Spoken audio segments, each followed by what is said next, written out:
Hey, thanks for joining me again. I'm Chris Peel, still writer and creator for Half-Ass Publishing's Some Big Lumberjack. Well, here we are, our final episode of our six-part series looking at the comic book covers for our original run of comic books that we published between 2003 and 2007. So in today's episode is, like I said, this is the final one, which was the final issue released in 2007. Now, this last one we did, it was a compilation issue. So, hey, without any further ado, let's get into the nitty-gritty. Sucker!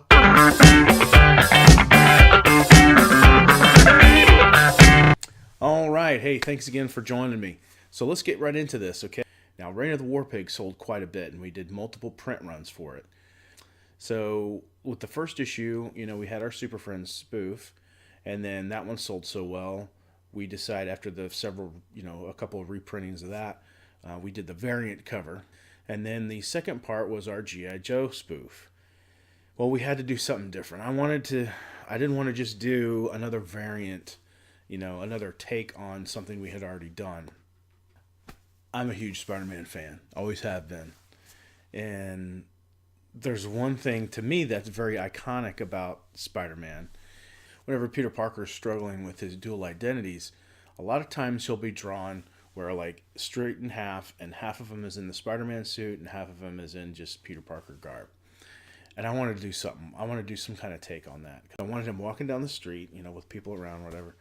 And he would be like that in half. But the big difference is instead of being some kind of like symbolic, kind of artistic rendering of kind of being introspective, SBL actually cut his clothes in half and, sewed them together. So he's literally wearing half of a business suit and half of his Some Big Lumberjack garb.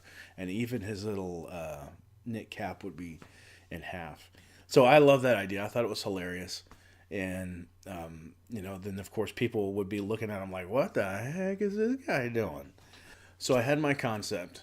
Now I just needed a cover artist. And my idea was to reach out to Vatche Mavlian. So I reached out to him to see if he would be willing to do another cover for us. And man, he answered me right away. He was like, absolutely, guys.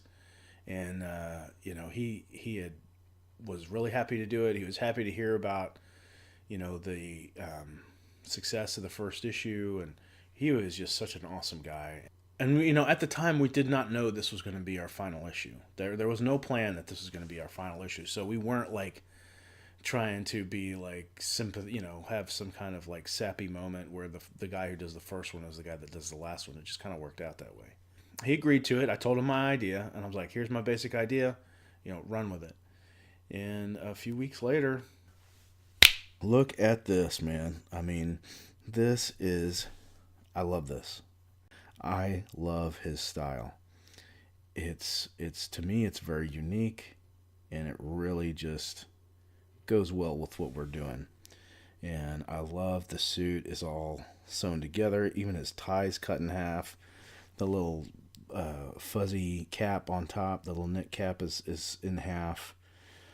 And then but you can dive a little deeper here. What do we have here to the left? We got a little sanitarium truck. You got one guy there with a straight jacket coming after him, one guy with like a big butterfly net. I love that. That's hilarious. Now, one of my favorite parts is let's look at the right here. So some of them are kind of like have a look like what is going on. Some of them are laughing. The best though is Gnaw, and I love how he did Gnaw here, where Gnaw is just so super pleased because he knows what's getting ready to go down for SBL, and he's very pleased about the situation. Almost kind of like a turnabout is fair play to a degree. So, yeah, man, this is just what a great way to end it with this cover, man. I love this cover. So that's pretty much it. That's pretty much it for the covers, or that is it for the covers. What are we doing now? It's time to look at the future now. Time to look, talk more about the upcoming crowdfunding campaign.